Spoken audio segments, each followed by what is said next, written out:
Hey there, you're watching Amitha Verma.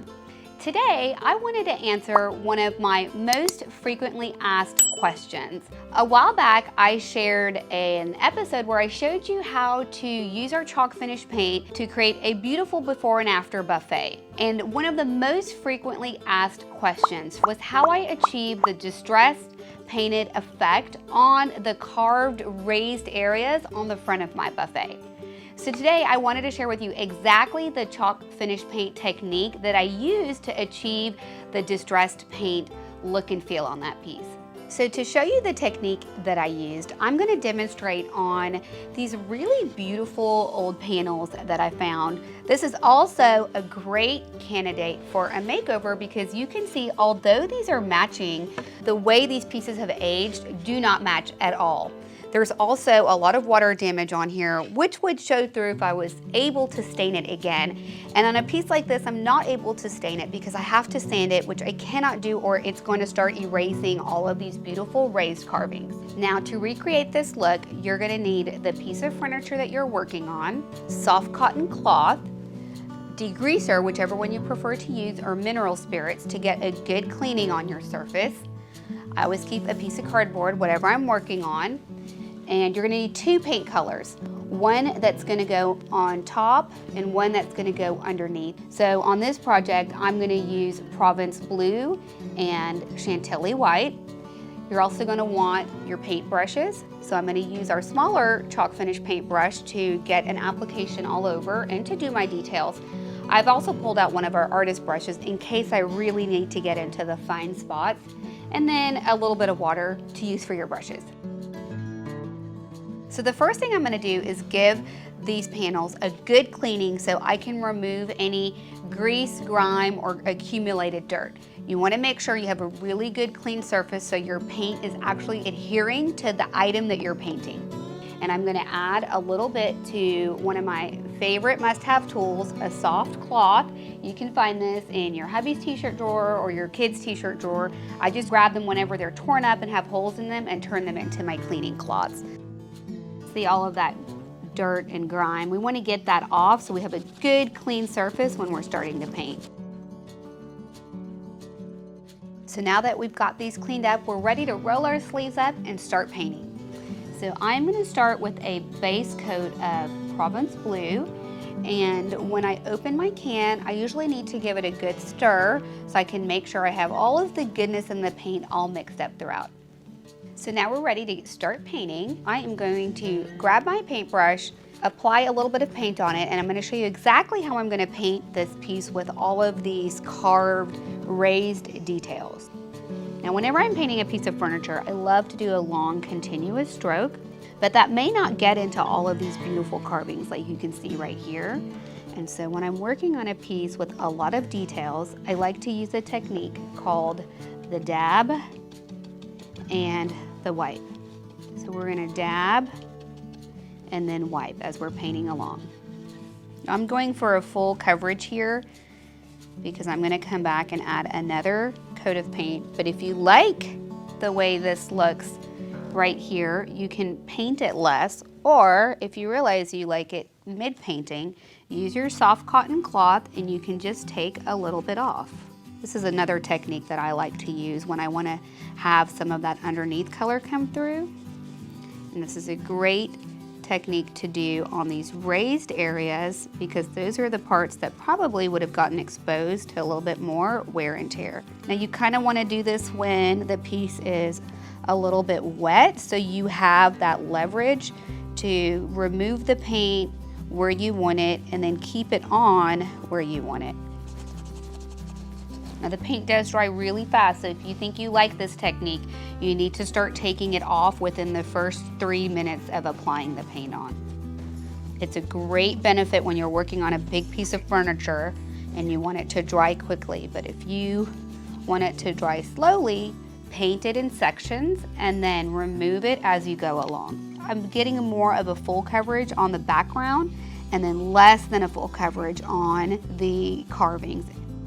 My brush is turning in all kinds of different directions. It's definitely not a full coat of paint. I actually like this underneath color coming through just a little bit. It's very imperfect, There's not a lot of paint on my brush, you can see that.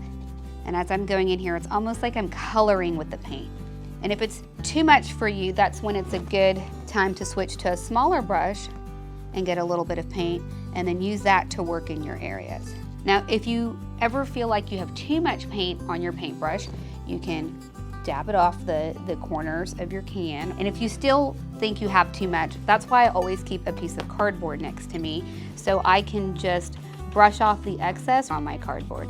Now we're gonna do a couple of layers of this technique, and our brush is gonna get more and more dry with each step. And you can use this small brush to fill in any areas that you might have missed as you were painting. Just wanna make sure you have very little paint on your brush. You may be wondering how much or how little should I do? I've pretty much coated the most of my panel. It's already looking so beautiful. You could stop here, but I'm gonna show you how to go further. If you want to do something different, I would suggest maybe doing less than this so you really get that beautiful aged patina as you're creating your piece or your furniture. In case you stepped away and missed it, I've got one more panel, so I'm gonna show you how to do the exact same thing over here. And again, we're gonna start painting the flat parts in a really casual manner, and then we're gonna do the dab and the wipe. The dab and the wipe. And then we're gonna take advantage of this wet paint and then use our soft cotton cloth to start doing the distressing for us. And if you're scared to do it on your piece of furniture, you can look for a piece like this, or I like to just get a little piece of crown molding from my local hardware shop and work out all of my ideas on that and decide which direction I want to go before I commit to something on a piece of furniture. You can always go back and do this with sandpaper, but it takes more time and effort, and it's kind of messy. So this is a great way to get the exact same look with less effort, less time, and less mess. I'm just gonna hit the areas that I missed. I am not using a fully loaded up brush. I don't wanna get it 100% coated. I just wanna get a little bit more paint to tone down these brown tones that don't quite match. Want a little bit to show, but not a lot. Okay, now that I'm done and the paint is pretty dry, you can see that it dries super quickly. I always want to stand back and see what I think before I move on to the next step. As I'm looking at these, I can still see the color difference, so I may go back and do just another very light once over on this panel. I'm going to use two different strengths as I go along. Here in the middle, I'm going to add a little bit of a heavier coat of paint so it kind of matches this panel better. But then on the sides, I'm gonna go a little bit lighter and scatter my movements because I really love how it turned out on this piece. Now that's starting to match a lot better. And so I'm gonna lighten up the amount of paint on my brush to give it a once over once more to tone down some of the red tones that are coming out of this panel compared to this panel.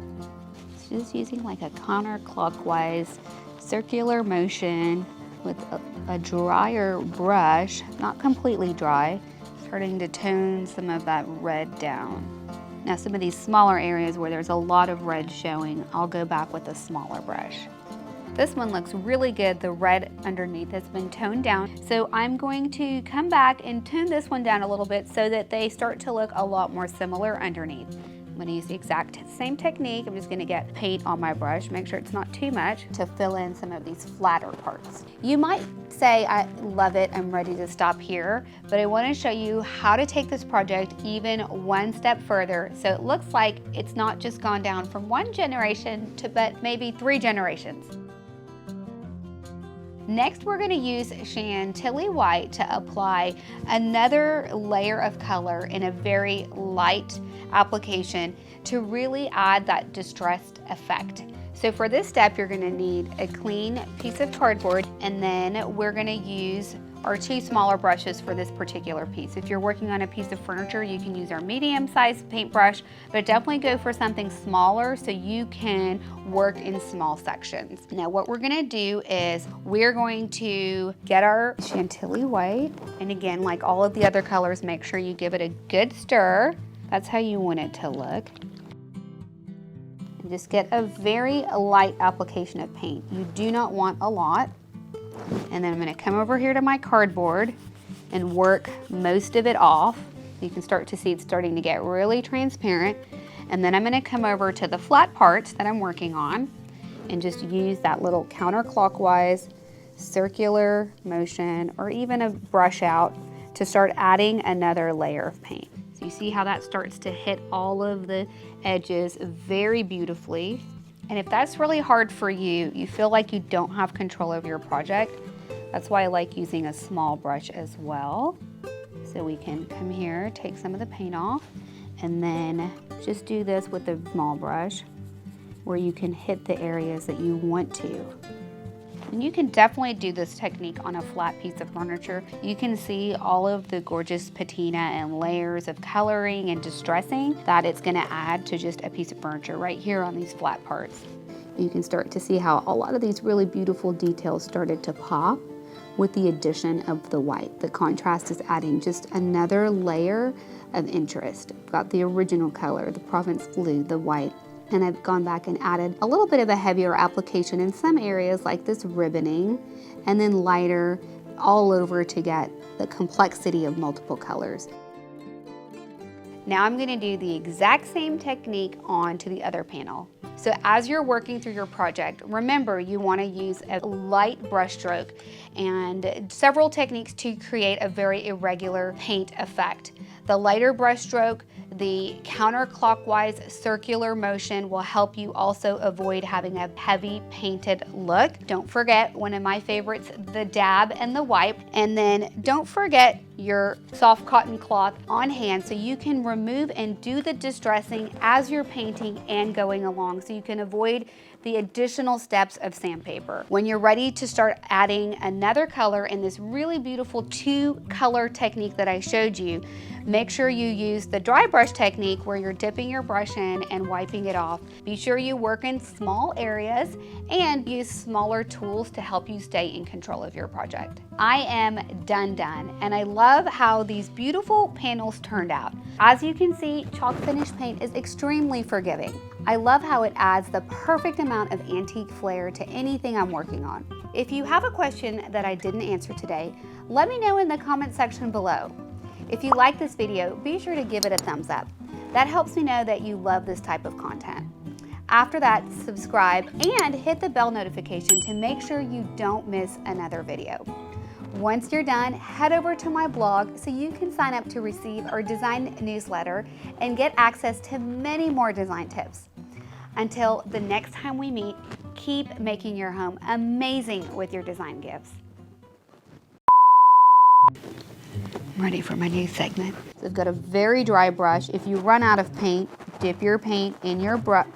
No, don't dip your paint in your brush, which is going to give it a very wrong color, painted style on these. So how do you do the dab? Okay. So remember, dab and then wipe. I'll get my boys to come up with something cool.